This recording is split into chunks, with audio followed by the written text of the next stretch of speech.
السلام علیکم ورحمۃ اللہ وبرکاتہ۔ ریڈیو HRDF میں آپ سب کا استقبال ہے۔ انسانوں پر اللہ تعالیٰ کا بہت احسان ہے۔ اسی نے انسانوں کو کھانا پینا اور امن و سکون فراہم کیا ہے۔ یہ انسان کی پرامن اور آرام دہ زندگی کے لیے ضروری ہے۔ مکہ مکرمہ کو امن کی جگہ بنانے اور مکہ مکرمہ کے شہریوں کو مختلف نعمتیں ملنے کی وجہ حضرت ابراہیم علیہ السلام کی طرف سے کی گئی دعا قابل ذکر ہے۔ قرآن اس کی وضاحت کرتا ہے۔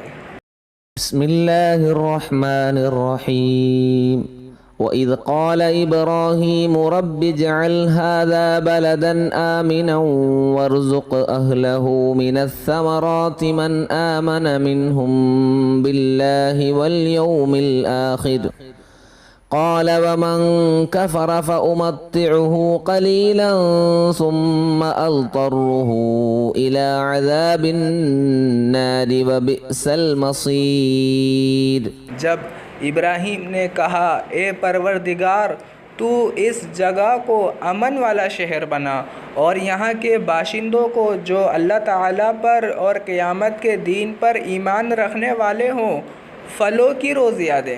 اللہ تعالیٰ نے فرمایا، میں کافروں کو بھی تھوڑا فائدہ دوں گا، پھر انہیں آگ کے عذاب کی طرف بے بس کر دوں گا۔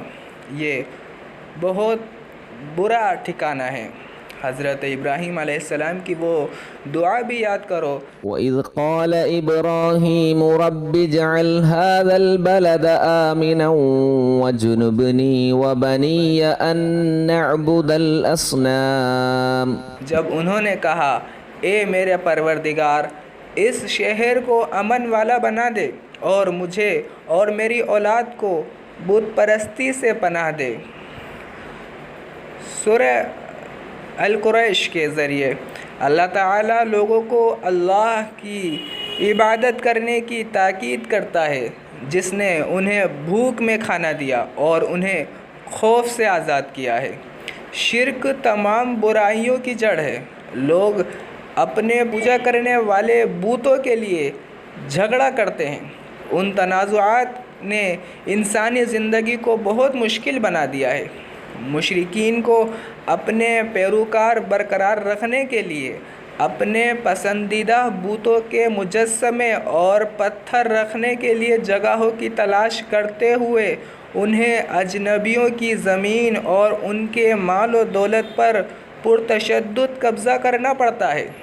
اربوں روپے کا غلط استعمال کرنا پڑتا ہے، لیکن سچے مومن ہمیشہ اللہ کی یاد میں رہتے ہیں۔ اللہ کے حکم کے مطابق وہ زمین پر چلنے کی کوشش کرتے ہیں۔ فلاح و بہبود اور خوشحالی سے بھرپور ملک کی تعمیر صرف حقیقی مومنین ہی کر سکتے ہیں، کیونکہ وہ ابراہیم علیہ السلام کی ملت کے پیروکار ہیں۔ قرآن مجید میں حضرت ابراہیم علیہ السلام کی دعا اس طرح ہے، آئیے ہم بھی اسی طرح دعا کریں۔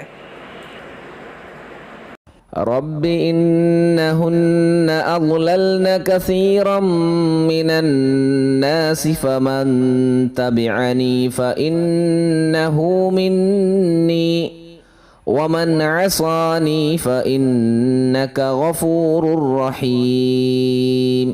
اے میرے پالنے والے، میرے معبود، انہوں نے بہت سے لوگوں کو راہ سے بھٹکا